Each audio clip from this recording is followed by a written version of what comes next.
I spent 22 years in prison for a crime I didn't commit. Ask me anything. What are other inmates' attitudes towards you claiming your innocence while locked up? Ricky here. I think most inmates don't really care, but since they are mostly guilty, they probably assume everybody else is. As for me, most people knew my case from news media and gave me a favorable response and showed support, especially when I was being released. Seen here, there are people who are bitter about being locked up, and there are others who see potential exonerations as opportunities to snitch to get a deal so they can get out. We did have that problem in Ricky's case, and every other case, where the inmates see media that indicates a fellow prisoner is about to go free. It adds to the burden of the work. Were you at least financially compensated for the state's mistake? I know there is no price you can put on freedom, but you should get something. However, kid will get nothing for the time he spent in prison. That's because his wrongful conviction took place in Missouri and people only get compensation if their conviction is overturned due to DNA. DNA is not why Judge freed kid. Ricky, when the state offers no compensation, we are essentially on our own. We have to find our own way, and so for me, it has been trying to promote my book Vivid Expressions available on Amazon. I'm now trying to speak for a fee to share my story, and try to keep an income stream coming. Ultimately I hope to become a playwright and filmmaker. Seeing the only way for a non-DNA exoneree to get compensated in Missouri is to find a bad actor who is not immune from lawsuit, hire a lawyer and sue. Success is rare. Most get nothing. What do you think of all the changes that have occurred for the past 22 years, i.e. technology, cars, fashion, architecture, etc.?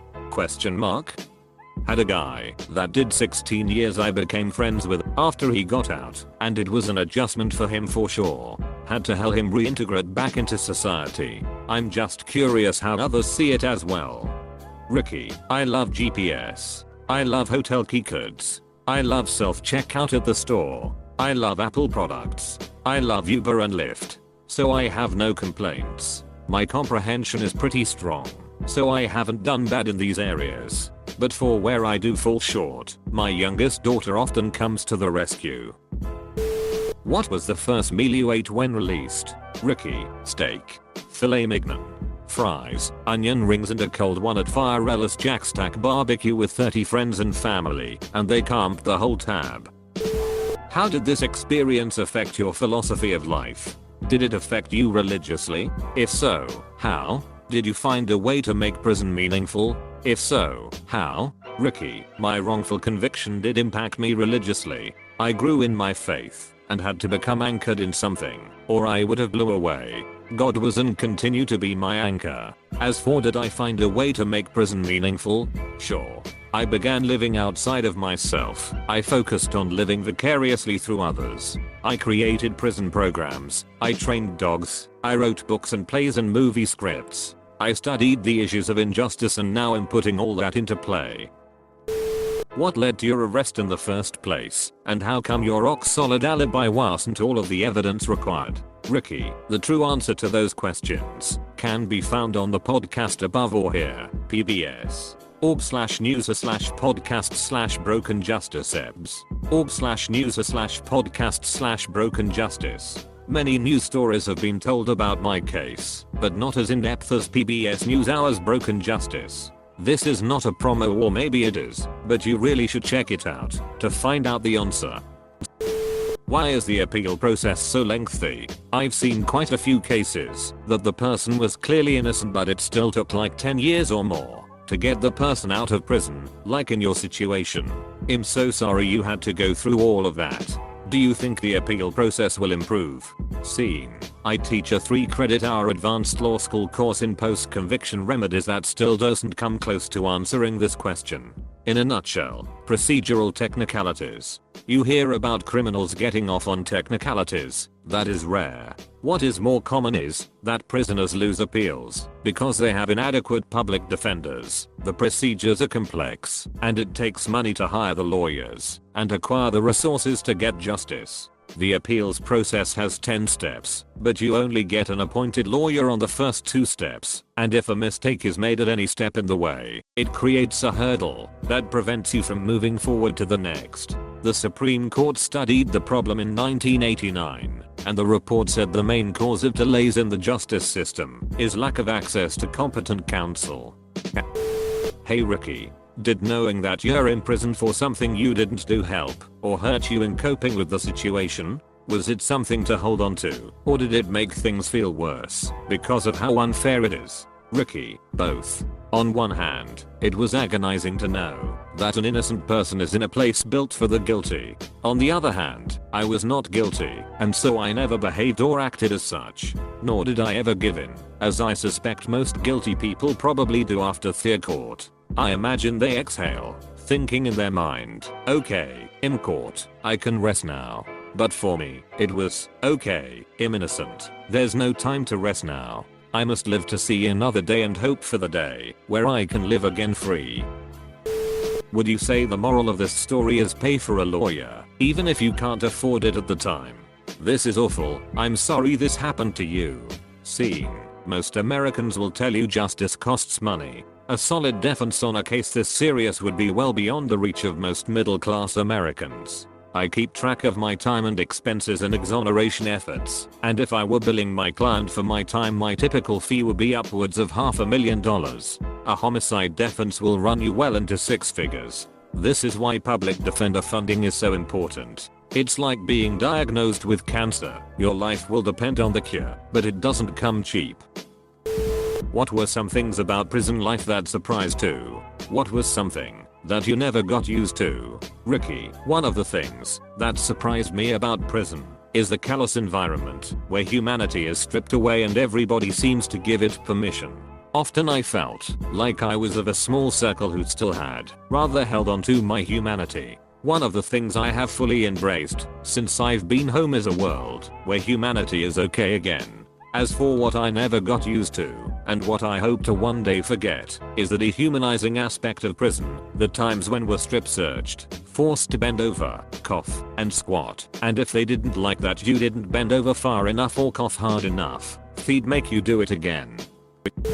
Why the frick does it take 13 years to get an innocent man out of prison? Ricky, I hope the rest of your life brings you joy, and in some small way, makes up for all that lost time.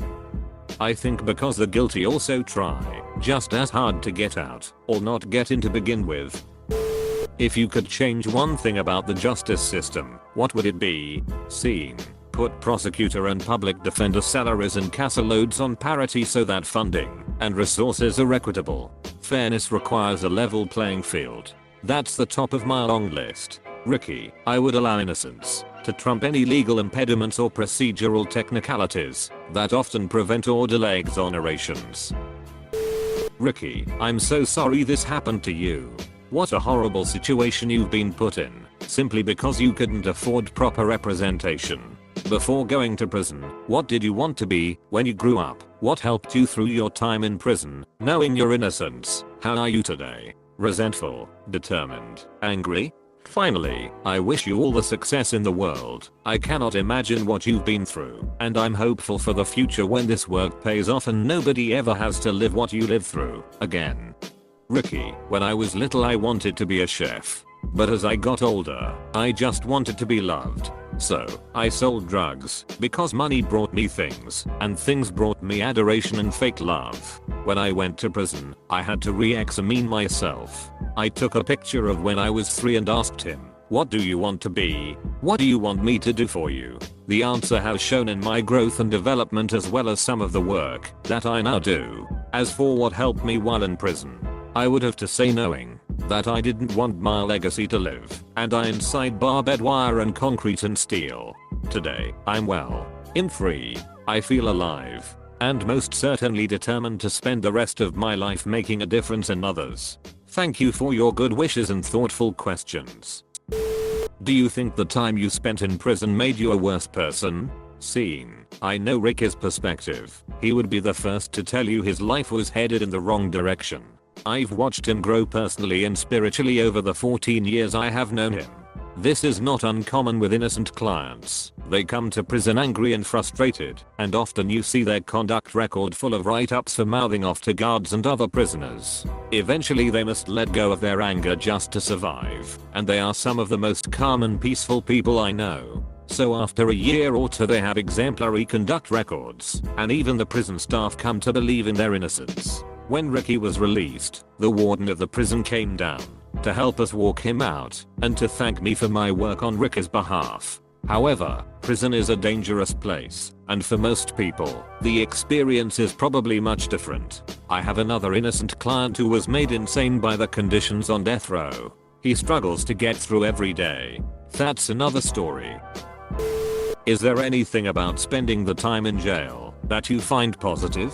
Do you have any special lessons or insights you could share that a person that's never had your experience gain otherwise? Ricky, absolutely. When you slow down long enough, when any of us take a time out, there's something to be said about the discovery process. Life is no longer moving fast. It's slow. And time, despite being wrongfully convicted, becomes your friend.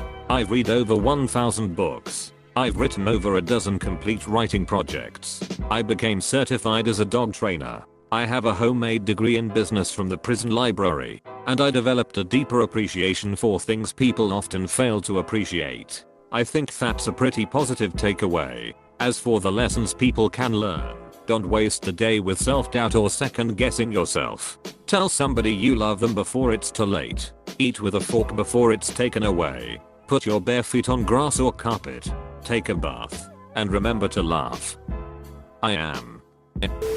Did other inmates claim their innocence to you? Did you believe them? Scene. Ricky and I talked about this over breakfast this morning. Every exoneree I've ever represented walks out of prison looking over his shoulder at the friends he left behind. I have a list of names to put on my to-do list. I have two former clients, Joe Amrine and Reggie Griffin, who spent time together on death row and ran into each other on the streets. What are the odds? I find that many exonerees knew each other inside. They are probably more reliable at spotting other innocent people than our screening tools.